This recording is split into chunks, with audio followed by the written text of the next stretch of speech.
Maintenant, passons à un sujet qui préoccupe de nombreux Canadiens, l'augmentation du coût de la vie. Les liens entre la notion d'abordabilité et l'action climatique en mettant en valeur en fait des perspectives à la fois nationales et internationales. So please welcome our Veuillez accueillir notre modérateur, Marco Oved, journaliste en environnement au Toronto Star.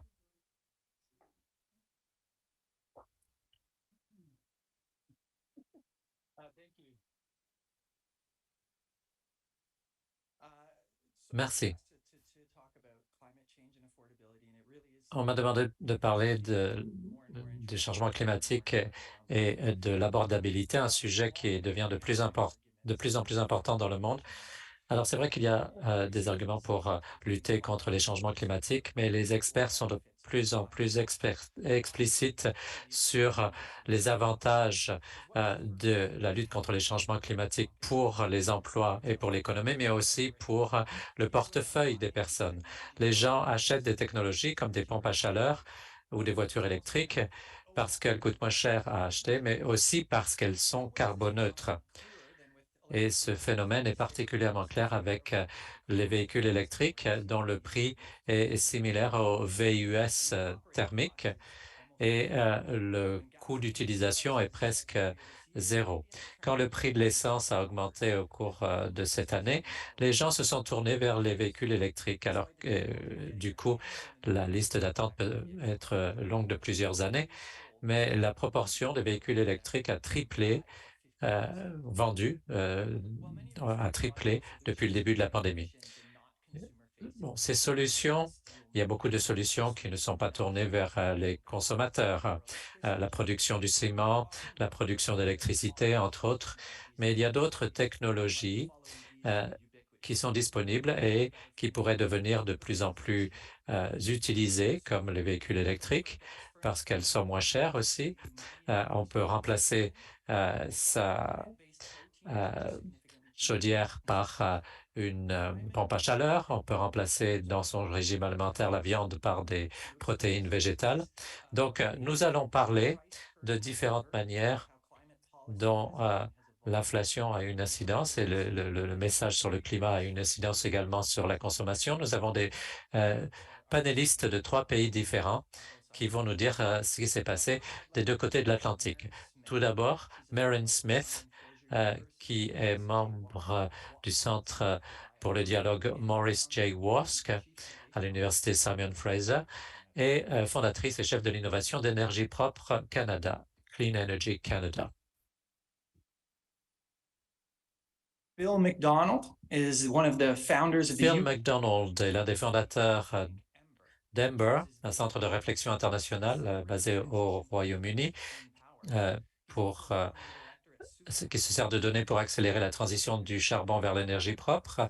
Et il est également directeur fondateur de SUBAC, premier accélérateur technologique au monde pour les organisations à but non lucratif œuvrant dans le climat.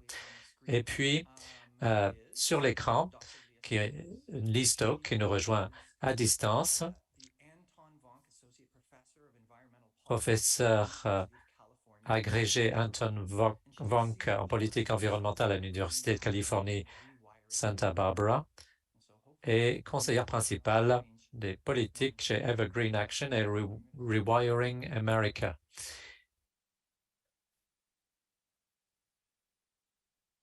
Okay. Should we start with Maren? Okay. On peut commencer par Maren et Lia va se joindre à nous dans un moment. Nous allons commencer sans elle. Ah, on entend une voix un peu différente, une voix sans visage. Lia, oui, alors, on va afficher Lia dans un instant. Alors, commençons par Maren Smith. Les effets des changements climatiques ne sont plus hypothétiques. On voit des événements climatiques extrêmes, particulièrement en Colombie-Britannique, avec des mesures d'adaptation et d'atténuation.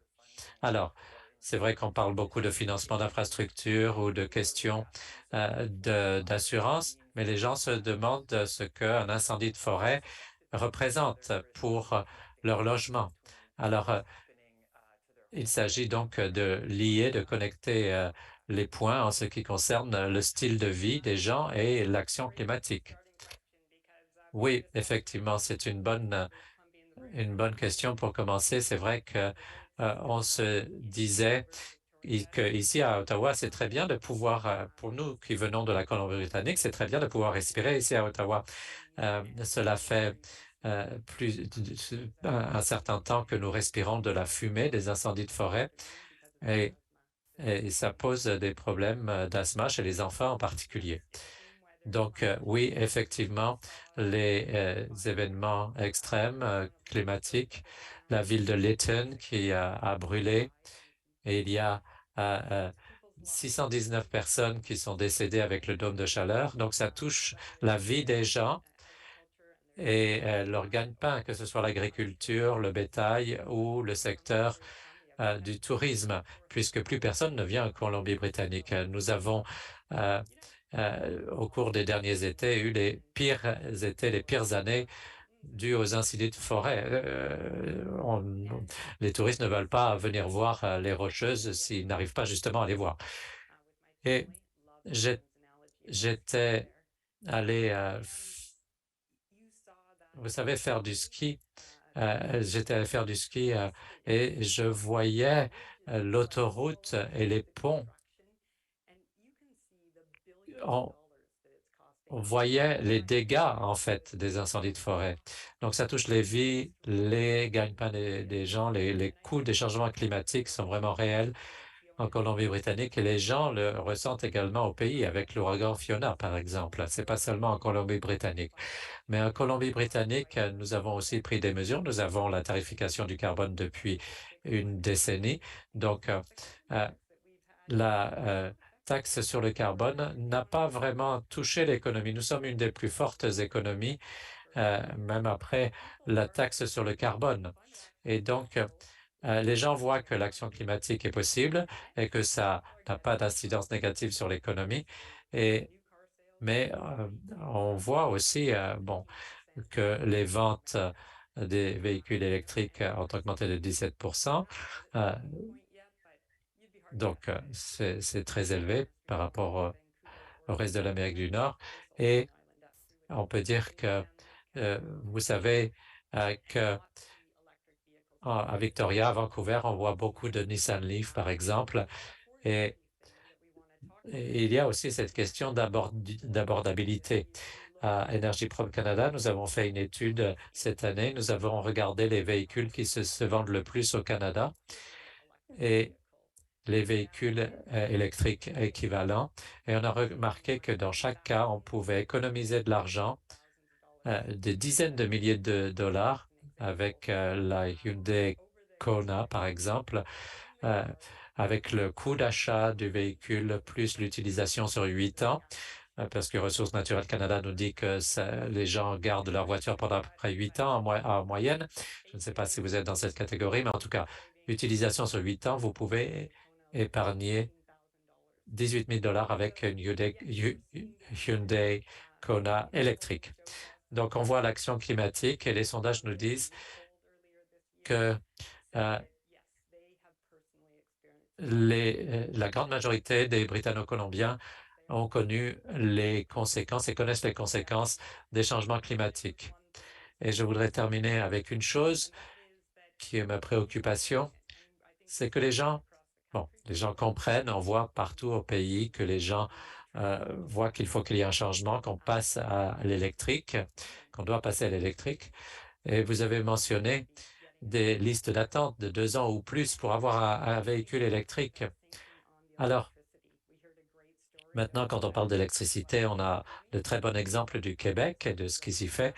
Mais si on arrive à un point où il y a un manque d'électricité et qu'on ne peut pas continuer de progresser parce qu'on n'a pas suffisamment d'électricité pour alimenter ces pompes à chaleur ou ces véhicules électriques et que le réseau électrique ne répond pas, eh bien, ça peut être une des choses les pires qui puissent nous arriver parce que cela va saper la confiance des gens dans la transition. Ils ne voudront pas changer et cela amènera à tout un tas de mythes qu'on essaye, contre lesquels on essaye de lutter justement pour encourager les gens à transitionner. Donc, il faut vraiment adapter le système électrique rapidement, le doubler dans sa capacité ou même le tripler en 28 ans. Il nous a fallu 100 ans pour construire le système actuel. Il va falloir le doubler ou le tripler donc en quelques années.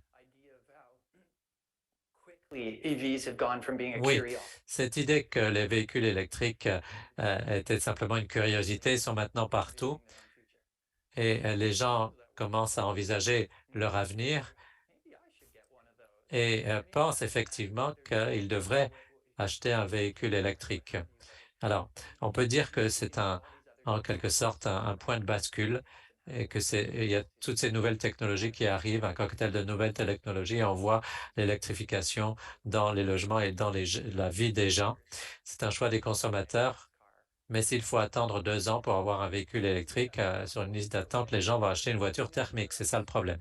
Alors, nous avons Leah Stokes qui est à l'écran et je voudrais me tourner vers vous maintenant. Vous êtes canadienne, mais vous enseignez aux États-Unis. Alors aujourd'hui, c'est vrai qu'on a déjà beaucoup parlé de l'Inflation Reduction Act, la loi sur la réduction de l'inflation aux États-Unis. Et on est en train à l'heure actuelle de réfléchir vraiment aux conséquences de cette loi ici au Canada et de voir comment on peut tirer avantage du nouveau terrain de jeu.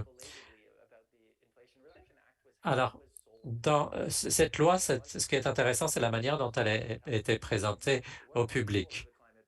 Ça n'a pas été présenté comme une loi pour lutter contre les changements climatiques. On le voit par le nom de la loi. On ne dit pas qu'il faut taxer la pollution. Ce n'est pas ce qui est dit, mais plutôt faire des investissements pour des technologies sans émissions, des technologies carboneutres qui soient plus abordables pour les Américains. Alors, pourquoi est-ce que c'est cette approche, cette démarche qui a été adoptée? Eh bien, je suis très heureuse d'être ici. Je suis désolé de ne pas être ici en personne. J'avais d'autres choses à faire, mais je suis vraiment emballé qu'il y ait cette conversation à Ottawa. C'est très important. En tant que Canadienne, je dois te dire que je suis vraiment emballé de voir les États-Unis prendre l'initiative et je mets au défi tous les décideurs politiques au Canada d'aller plus vite parce que je ne vois pas le même niveau d'ambition, ce qui est assez déprimant quand on pense que les sénateurs qui ont voté pour cette loi pour la réduction de l'inflation étaient, dans certains cas, les sénateurs dans des États où il y a du charbon. Et donc, il faut plus d'initiatives de la part d'Ottawa. Alors, ce que cette loi sur la réduction de l'inflation aux États-Unis fait, c'est de rendre plus abordable pour les Américains d'avoir accès donc à cette technologie propre dont on parle. Et certains articles de la loi sur lesquels j'ai travaillé avec l'organisation Rewiring America, c'est de rendre plus facile pour les Américains d'électrifier leur maison, d'avoir, par exemple, une pompe à chaleur.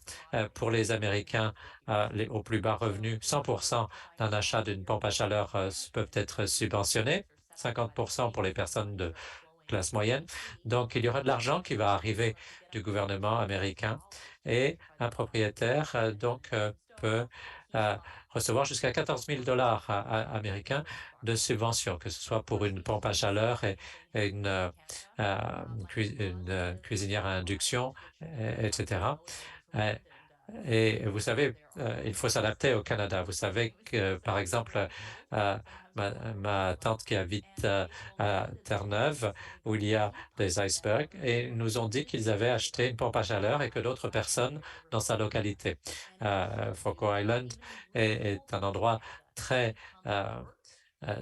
très isolé et pourtant, même s'il fait très froid là-bas, eh bien, les gens achètent des pompes à chaleur parce que c'est bien du point de vue environnemental, mais aussi surtout parce que c'est beaucoup plus abordable de chauffer sa maison avec une pompe à chaleur, des pompes à chaleur qui sont très efficaces pour chauffer et aussi rafraîchir une maison. Par exemple, en Colombie-Britannique, où il y a eu des vagues de chaleur, eh bien, les gens auront peut-être besoin d'une technologie pour rafraîchir et non pas nécessairement la climatisation. Donc, les pompes à chaleur seront utiles pour cela. Bon, ça a été une approche surtout pour la réduction du carbone au Canada, apporter des incitatifs aux Canadiens. C'est très important pour que ces technologies soient adoptées. Alors, pourquoi est-ce que la Colombie-Britannique et le Québec sont des marchés aussi remarquables pour les véhicules électriques? Eh bien, parce qu'il y a eu des soutiens de politique pour les gens puissent acquérir des véhicules électriques. Et bon, et pas seulement parce que les gens sont intéressés par l'environnement. En plus de cela, on a des subventions provinciales donc qui soutiennent ces technologies. Et du point de vue de la chaîne d'approvisionnement, c'est vrai qu'il est difficile d'obtenir un véhicule électrique. Moi, j'essaye d'en acheter un plus gros, d'ailleurs, parce que j'ai des jumeaux depuis récemment. Mais la loi sur la réduction de l'inflation aux États-Unis ne va pas seulement toucher les États-Unis, mais aussi le Canada, parce que nous avons un marché intégré en matière de construction de véhicules en Amérique du Nord. Et donc, vous pouvez avoir la moitié du rabais de 7 500 $ si vous achetez un véhicule fabriqué en Amérique du Nord. Et si les batteries viennent de produits miniers qui viennent d'Amérique du Nord et, et vous pouvez avoir la deuxième moitié de ces 7 500. Donc, ça va changer la manière et l'endroit où les véhicules seront construits. Et on va voir sans doute beaucoup plus de fabrication de véhicules électriques aux États-Unis et au Canada. Donc, cette politique industrielle qui se centre sur le renforcement des technologies propres ici en Amérique du Nord est une chose intelligente à faire. Et j'encourage les gens à Ottawa à faire la même chose. En tout cas, je terminerai en disant qu'il s'agit de réduire les coûts, puisqu'on parle de réduction d'inflation. 41% de l'inflation est surtout due au coût plus élevé des combustibles fossiles. Les gens qui vivent dans des communautés éloignées et qui ont besoin de pétrole ou de propane pour chauffer leur maison, eh bien, ça va être dur. Et donc, ça serait bien qu'Ottawa soutienne les gens pour fournir des carburants à utiliser dans une pompe à chaleur pour économiser de l'argent. Alors voilà, je rends la parole à Marco. Oui, c'est fascinant. Et je dois dire que Ressources naturelles Canada offre 5 000 $ pour si les propriétaires achètent une pompe à chaleur. Il faut que ce soit une pompe à chaleur qui soit sur une liste en particulier, mais c'est possible. Je voudrais mentionner que les gens le sachent, les gens qui nous regardent, si vous voulez acheter une pompe à chaleur, vous avez la possibilité d'avoir un rabais. Je veux m'assurer que les gens, l'auditoire en ligne ou ici en personne, ont la possibilité de poser des questions. On aura une période de questions vers la fin de ce panel. Mais nous voulons d'abord parler à notre troisième panéliste. Alors, merci Léa. Phil McDonald, vous venez d'Angleterre et je dois dire que l'Angleterre est un pays qui fait face à ce que Léa vient de décrire. C'est pas l'approche du carotte, c'est plutôt l'approche du bâton avec l'augmentation des prix des carburants fossiles pour les gens qui utilisent ces combustibles fossiles pour chauffer leur maison. Alors, je sais que les prix sont assez volatiles, mais des augmentations de 40 à 50% des factures de chauffage, ça pourrait être même plus élevé pendant l'hiver. Alors, comment est-ce que l'on peut fournir des options carboneutres aux gens? Est-ce que c'est possible même? Est-ce que ça se fait? Est-ce que c'est un calcul qui se fait? Oui, c'est assez extrême. C'était 40 ou 50% d'augmentation en Europe ou dans certains cas. Et c'est vrai que ça va être un hiver difficile en Europe. L'approvisionnement en gaz va être très bas, étant donné l'invasion en Ukraine. Ça va être très difficile. Mais il semble qu'on va pouvoir s'en sortir. On va garder la lumière allumée le chauffage allumé. Ça n'aurait sans doute pas été possible il y a 5 ans. Mais heureusement, il y a eu un progrès pour les énergies renouvelables au cours des 5 dernières années.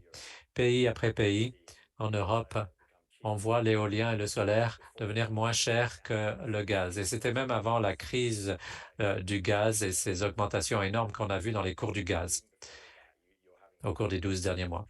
Donc, on a vu que les technologies ont permis d'énergie renouvelable ont permis donc de faire baisser les coûts. Donc, c'est une très bonne chose pour l'environnement. Et donc, ces technologies deviennent de plus en plus importantes du point de vue économique.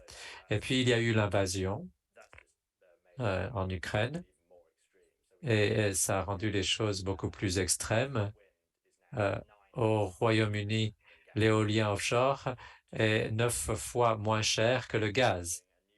C'est-à-dire que de construire une nouvelle turbine éolienne offshore est moins cher que d'exploiter une centrale à gaz existante. Et c'est pas seulement au Royaume-Uni. Mes collègues en Turquie ont également vu le boom du solaire pour et puis aussi l'hydroélectricité avec les Grands Lacs en Turquie, ce qui a permis à la Turquie d'épargner 7 milliards de dollars cette année et d'éviter les coûts liés au gaz. Donc, plus ces pays construisent des turbines éoliennes et des panneaux solaires, eh bien, ça réduit le besoin d'acheter du gaz cher à une source étrangère. Et donc, avec la baisse de l'éolien et du solaire du point de vue des coûts et l'augmentation des coûts du gaz, ça veut dire que les gens se tournent de plus en plus vers les énergies renouvelables, pas en pensant à 2050, mais maintenant, ça se passe maintenant et d'ici la fin de la décennie. Les pays cible que d'ici la fin de la décennie, il y a moins de 5% pour le charbon et le gaz. Le Royaume-Uni, la France, les Pays-Bas, l'Autriche vont voir ça au cours des prochaines années, ce qui est assez extraordinaire. Et alors que bon, pourquoi est-ce que ces pays se dépêchent à faire ça? Parce que c'est beaucoup moins cher. Ça réduit les coûts de l'énergie. Donc voilà, c'est très important. Même s'il y a certains gouvernements qui prennent de mauvaises décisions, qui font des pas, qui retournent vers l'arrière, mais étant donné cette masse critique et cette gravité, disons, économique, le fait qu'il faut tourner vers les technologies propres, on aura beaucoup plus de technologies propres d'ici la fin de la décennie, et ce sera moins cher pour les factures d'électricité. The last election, one of the platforms that was La dernière élection, ce qui a permis de gagner les élections à Ottawa, c'est justement connecter tous les réseaux d'électricité d'ici 2025. Je pensais que ce n'était pas suffisamment ambitieux, mais apparemment la moitié de l'Europe va maintenant suivre. Là-dessus, j'aimerais vous repasser la parole, puisqu'on a parlé d'électricité. Et je sais que vous l'avez déjà souligné la dernière fois dans votre réponse, et j'aimerais y revenir. Souvent, on pense que l'électricité est une politique industrielle qui provient du gouvernement vers le bas. Mais les gens ordinaires maintenant s'impliquent dans cet effort pour obtenir de l'électricité propre, qu'il s'agisse d'une question de demande du public de consommation et qu'on veut également éviter ces factures très élevées pour chauffer la maison, qu'il s'agit de ne pas utiliser les combustibles fossiles, etc. Nous avons effectué la recherche cet été. Et pour bien comprendre, c'était surtout en Ontario, surtout dans la grande région de Toronto, le code 905. Nous avons fait des sondages ainsi que des recherches qualitatives avec un plus petit groupe. On s'est débarrassé des environnementalistes, les écolos et ceux qui nient complètement le changement climatique. On a travaillé avec des gens vraiment ordinaires. Et on a fait ça d'un jour à l'autre, toujours avec le même groupe. On leur a donné donc de la matière à réflexion et revenu de jour. Donc, j'aimerais vous parler des résultats. Tout d'abord, ce qui m'a intéressé à noter, c'est on a parlé de la transition énergétique, donc beaucoup d'appui pour la transition énergétique. Ce qui est utile à comprendre, c'est que les gens croient qu'éventuellement les enfants, les petits-enfants vont trouver ça plus abordable, mais ils ont l'impression que c'est eux qui vont encourir les coûts, que ça va être pénible, ce n'est pas un bénéfice. Et cela pourrait être vraiment notre talon d'Achille, mais il y a également l'opportunité pour leur faire comprendre qu'il y a des bonnes nouvelles. En fait, le tout sera plus abordable pour eux. Et nous avons découvert une autre chose, c'est le genre de choses que nous faisons beaucoup d'entre nous, c'est-à-dire nous montrons des tableaux et nous disons que, bon, l'Association d'énergie internationale montre que les coûts de l'énergie vont baisser. Non, mais ça ne permet pas de changer leur point de vue lorsqu'on leur montre ces tableaux. Ce qui fonctionne, c'est lorsqu'on rend ceci local, rendez-le tangible. Ne parlez pas des résultats, mais expliquez-leur le processus. C'est-à-dire, vous allez acheter un véhicule électrique, vous allez le brancher, voilà, votre facture d'électricité, il y aura une augmentation. Maintenant, il y a le prix d'achat, mais finalement, votre prix d'essence, zéro. Almost Et nothing. maintenant, regardez vos coûts d'entretien également pour les véhicules électriques. Et j'ai dû installer un nouveau pare-brise. C'est ce qu'il fallait faire à tous les quelques années. Donc, on leur explique ce qu'il en est de véhicules électriques, le côté électrique et combien de temps est-ce qu'il faut faire le plein. Expliquez-leur le processus. Il faut rendre le tout tangible. Il y avait des personnes qui nous sont revenues à la deuxième journée, ils nous ont dit, écoutez, je ne pensais même pas acheter un VE, j'étais contre, mais maintenant, j'envisage la possibilité maintenant d'en acheter un tel véhicule. C'était très efficace et Phil et moi, justement, on en discutait tout à l'heure. Ce que cela nous indique, c'est qu'il faut avoir des gens sur le terrain qui permettent aux gens de comprendre l'abordabilité. Et un dernier point que nous avons découvert, sont mes tableaux préférés.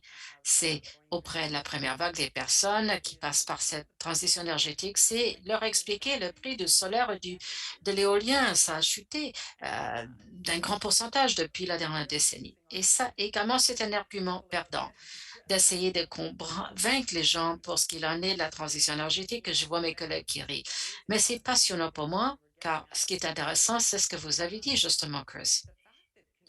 Le fait que l'électricité canadienne, de laquelle nous contrôlons le prix ici au Canada, c'est l'argument le plus probant, c'est-à-dire s'éloigner du marché international, la volatilité, l'insécurité de ces marchés, car les gens se sentent insécures en ce moment. Il y a l'abordabilité, il y a tout, ils sont insécures et ils veulent avoir un contrôle local. Ils ne veulent pas que les grandes entreprises pétrolières quasi faire contrôle de tout. Ils ne veulent pas se fier aux marchés internationaux. Il faut que ça soit canadien. Et le fait de savoir que le Canada garde la mainmise, c'est important. Donc, on parle local, tangible, on lie ceci à la sécurité. À ce moment-là, on va vraiment pouvoir parler aux gens et leur expliquer comment cela pourra les aider. Mais encore une fois, et Elia, vous en avez parlé, c'est-à-dire les gens à faible ou moyen revenu. Il faut qu'il s'agisse d'une transition qui va les inclure. Car actuellement, acheter une nouvelle voiture n'est pas possible pour beaucoup de personnes. Et écoutez, également acheter une thermopompe, changer de fournaise, ce n'est pas une possibilité pour l'instant. Il faut vraiment cibler des programmes qui vont les aider. Ils ont le plus à gagner, donc nous devons nous assurer qu'effectivement, ils vont y voir un gain. Oui, merci. Une fois, j'avais lu et je trouvais ça fort intéressant. C'est exactement ce que vous dites. Ce qui est le facteur le plus important dans la décision d'installer des panneaux solaires sur votre toit. Et on a fait un grand sondage. Et le facteur numéro un, qui dépasse tous les autres facteurs, c'est-à-dire, est-ce que leurs voisins en avaient déjà sur le toit? Et c'est ça, c'est-à-dire, on discute avec une personne dans un environnement informé. On se dit, est-ce que c'était difficile? Ça coûtait plus que prévu? Combien est-ce que vous touchez par mois? Est-ce que je peux faire écho à ça? J'aimerais bien pouvoir poser cette question. Qui ici a un véhicule électrique? Veuillez, s'il vous plaît, lever la main si vous avez un véhicule électrique. Je vois une douzaine, peut-être une vingtaine de mains ici. Alors, c'est qui ici a l'intention d'acheter un véhicule électrique comme la prochaine voiture? Oui, également lever la main. Donc, tout le monde va lever la main. Soit vous possédez déjà, vous avez l'intention d'acheter. Oui, également les vélos électriques, c'est formidable. Et donc également avoir des voies réservées pour des vélos. Ça, c'est toute une autre conversation qui s'impose. Mais merci beaucoup pour cette réponse et la transition à la fin, c'est-à-dire parler d'importance non seulement de parler de l'abordabilité, est-ce que les gens ont les moyens de donc faire cet investissement de capital sur 20 ans pour leur maison, mais s'assurer que ces solutions également soient disponibles de façon équitable. Et ça, j'entends beaucoup de critiques relativement aux politiques existantes au Canada. Je reçois beaucoup de courriels qui disent, mais écoutez, qu'en est-il des personnes qui vivent dans les logements sociaux? Comment pourront-ils changer les fenêtres pour avoir une meilleure insolation? Et qu'en est-il des incitatifs qui louent et pour obtenir des appareils électroménagers plus efficaces, etc. Mais j'aimerais vous passer la parole maintenant à vous, Léa. Je comprends, j'espère que vous allez pouvoir nous l'expliquer, que l'on porte plus attention pour au moins réserver le financement des fédéraux, du fédéral pour s'assurer que la plupart de ces sommes vont aller à des gens qui, de toute façon, auraient fait ces investissements. Excellente question. Justement, je voulais rebondir là-dessus et Marion en parlait. Alors, deux points, j'en parlerai. Il est important de faire le marketing de ces nouveaux programmes. Merci de m'avoir parlé de ces 5 000 $. Il n'y a pas beaucoup de Canadiens qui ne le savaient pas. Moi, je ne le savais pas. Alors, comment est-ce que le gouvernement fédéral est en train de communiquer avec la population? Le gouvernement Biden-Harris travaille fort sur la question. Ils disent gagner le gain, c'est-à-dire vendre la politique, expliquer de quoi il s'agit. Si on va voir rewiringamerica.org, on voit une calculatrice, on a pris ce grand document qui est la loi de 700 pages, on l'a réparti. Essentiellement, on explique qu'il y a un compte bancaire électrique, il y a de l'argent qui est disponible pour mettre à niveau votre maison lorsque votre fournaise ne fonctionne plus un peu milieu de la nuit en hiver. Combien d'argent vous sera disponible pour ce faire? C'est un moyen par lequel nous communiquons avec les Américains pour leur expliquer qu'il y a de l'argent. Et également, pour ce qui est des bénéfices, le gouvernement fédéral également peut l'expliquer aux Canadiens ordinaires pour comprendre qu'il y a de l'argent disponible. Maintenant, les programmes pour les personnes à faible revenu, c'est un point important de la loi sur la réduction de l'inflation. Donc, j'aimerais aborder plusieurs dispositions. Pour ce qui est des véhicules électriques, il y a un maximum de revenus pour être admissible à ce 7 500 $. De façon réaliste, les gens ne vont toucher que la moitié parce qu'il y a la question des chimiques, des batteries n'est toujours pas en place. Je ne me rappelle pas du montant exact, c'est peut-être 300 000 par année au moins. À ce moment-là, vous y avez accès, sinon vous n'y avez pas accès. Mais c'est un chiffre élevé, mais ce n'est pas les millionnaires qui vont toucher cet argent. Maintenant, en plus, il y a 4 000 $ pour acheter un véhicule électrique usagé et c'est toujours au point de vente. C'est-à-dire, lorsque vous allez voir le concessionnaire, vous allez chercher votre voiture, ça va être enlevé dès le premier prix. C'est-à-dire, vous ne devez pas payer le coût avant de déposer votre relevé d'impôt. Et c'est important, c'est dans le code fiscal, il y a certains avantages, mais c'est difficile pour les personnes à faible revenu d'avoir accès à ces programmes puisqu'il faut avoir des cours euh, importants qu'on porte pendant longtemps. Donc, le faire au point de vente va changer l'industrie des véhicules américains. Ça va changer tout pour les Américains. Et comment il y a beaucoup d'argent dans différents programmes qui permettent aux Américains de faibles et moyens revenus pour avoir accès à ces 4,5 milliards de dollars à travers les rabais d'électrification, c'est-à-dire 4 500 $ par maison pour acheter une thermopompe, changer la bouilloire. J'oublie sans doute quelques-uns des électroménagers, mais vous pouvez électrifier votre maison et ça va être administré par les bureaux énergétiques d'État, un peu comme la province ici. À vrai dire, ça serait mieux d'avoir un programme fédéral. La question avait été mentionnée, mais s'il y avait un seul programme qui est applicable partout au pays pour avoir accès à ce programme, ça fera une grande différence. Et finalement, il y a un programme important qui s'appelle The Green Bank. C'est 27 milliards de dollars en forme de subventions et de prêts. 40%, ou plutôt 55 sera consacré aux Américains de faible revenu. Si vous ne l'avez pas, connaissez pas, ça s'appelle Justice 40, c'est-à-dire on essaie de cibler 40% de dépenses en matière de climat à des communautés désavantagées, des communautés de couleur et à faible revenu. Parce que normalement, ce sont les riches qui ont pu mettre les panneaux solaires sur leur toit, en espérant obtenir également une cellule d'induction, une thermopompe, etc. Mais ce que nous voulons, c'est que ceci soit accessible à tous. N'oubliez pas que lorsque les gens se sortent de l'industrie du gaz et le système d'approvisionnement, ça veut dire les coûts fixes dans le système doivent être transférés aux clients qui restent. Et à ce moment-là, les coûts vont pouvoir augmenter. Donc, il faut voir comment entamer cette transition et nous devons nous assurer qu'il ne s'agisse pas seulement des personnes à faible revenu qui doivent payer la facture de gaz. Important donc. Ce que va faire la Green Bank, et les gens ne le savent pas encore, mais il s'agit d'un programme auquel on peut faire la demande pour obtenir des prêts à faible taux d'intérêt ou même des subventions pour lancer des programmes.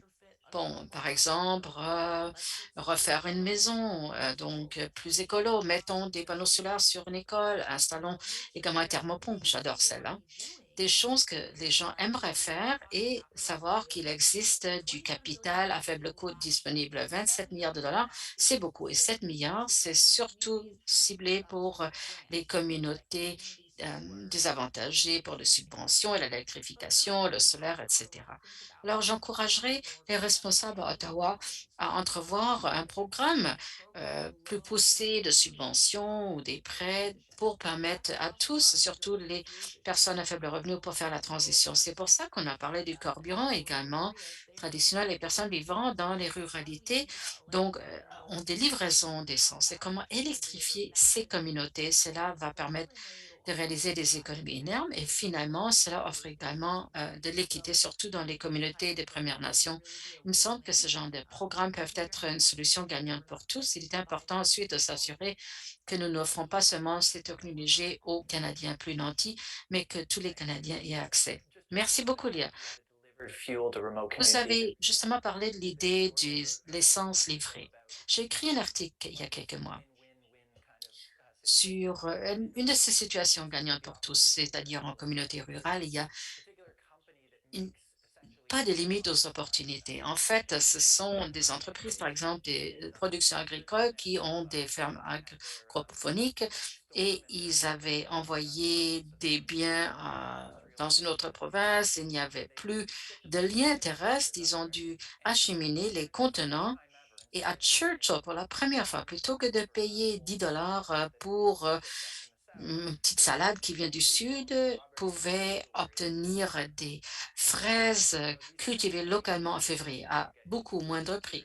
C'est justement le genre de solution qui permet d'assurer la sécurité alimentaire. On peut obtenir des biens plus chers et qui sont disponibles à tous et vous rejoignez les personnes dans des régions isolées où il y a beaucoup de populations désavantagées. Ce genre de solution où il y a vraiment un effet bout de neige qui se fait et qui permet de rehausser les solutions d'abordabilité en même temps. Mais Phil, et qu'en est-il du Royaume-Uni? Je sais que nous avons parlé justement de cette possibilité le fait que les prix d'essence ont augmenté, ceci va avoir un impact sur la transition énergétique. Mais qu'en est-il pour tamponner l'impact pour les personnes à faible revenu? Est-ce qu'on le voit également? Il y a d'excellentes idées ici, mais je crois que nous ne le faisons pas chez nous. Encore une fois, les chiffres économiques.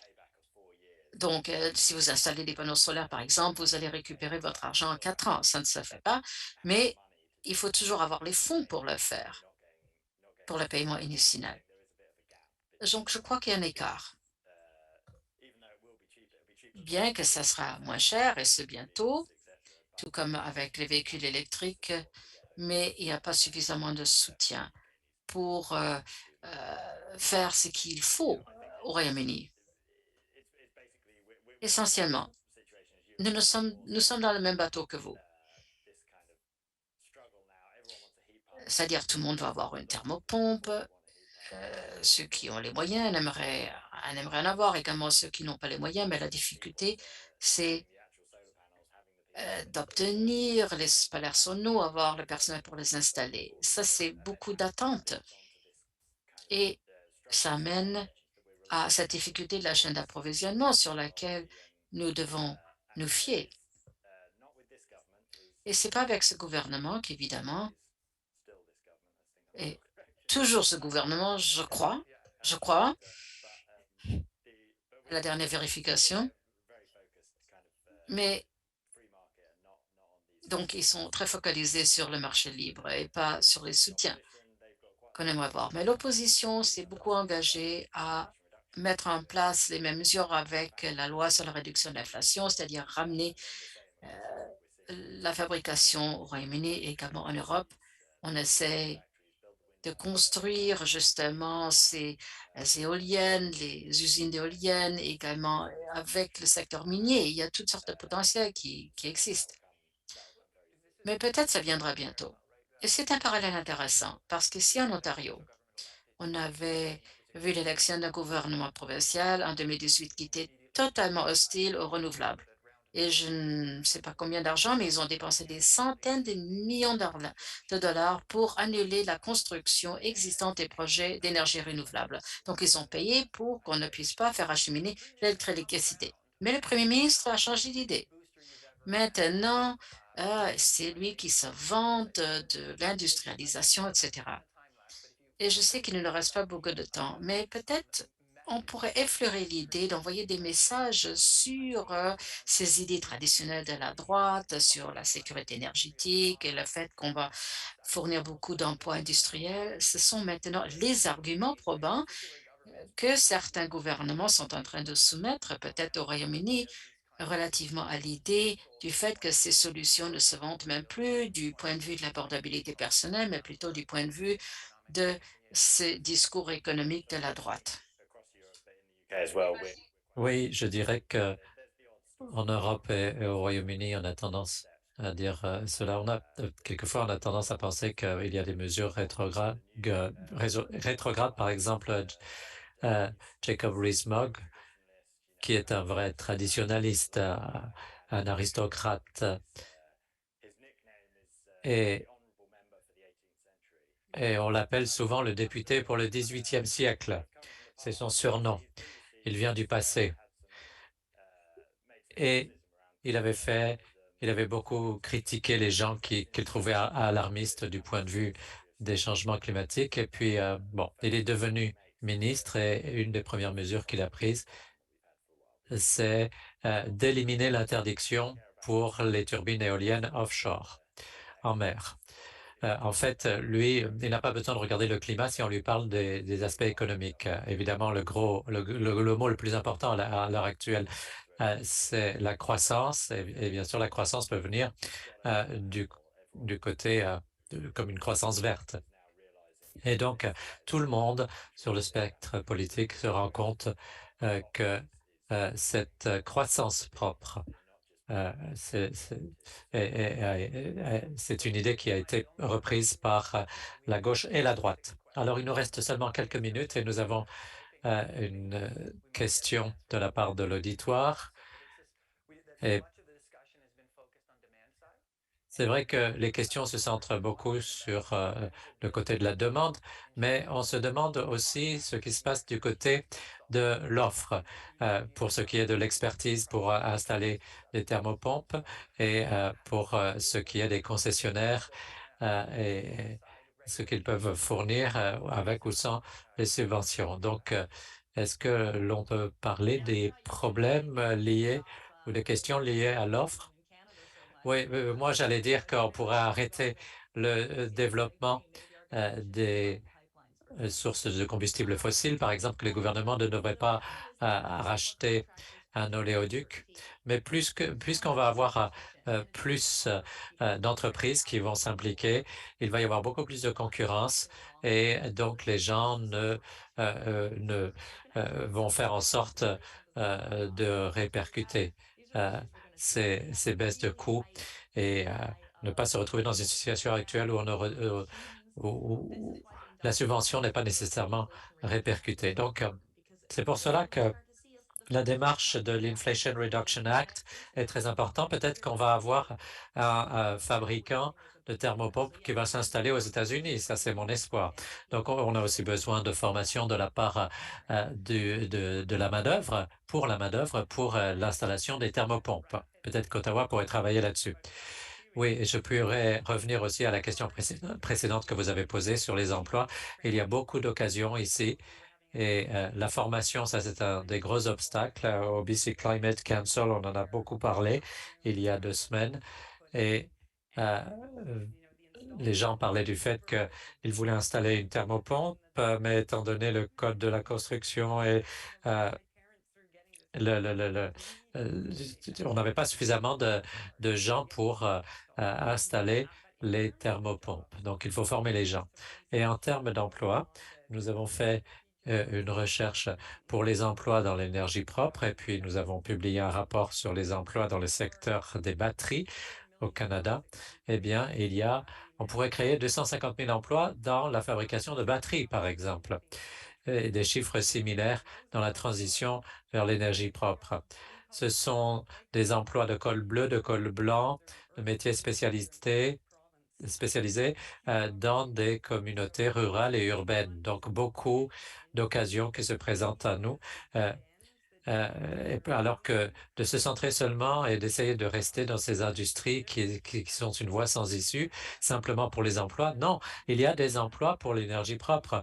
On a entendu le département de l'énergie des Américains qui disait que les États-Unis avaient besoin de nos métaux et de nos minerais. Eh bien, nous, ce que nous pourrions faire, c'est garder nos métaux et nos minerais et fabriquer des batteries. On veut avoir plus de valeur ajoutée ici au Canada et avoir des emplois pour le 21e siècle plutôt que de simplement expédier nos ressources naturelles à l'étranger.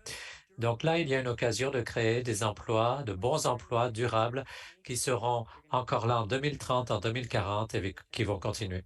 Et c'est ce que propose, c'est ce qu'offre cette transition énergétique, une sécurité pour l'avenir en termes d'emploi aussi. Alors, merci à tout le monde. Ça a été une discussion très intéressante et j'espère qu'elle va pouvoir continuer dans les couloirs.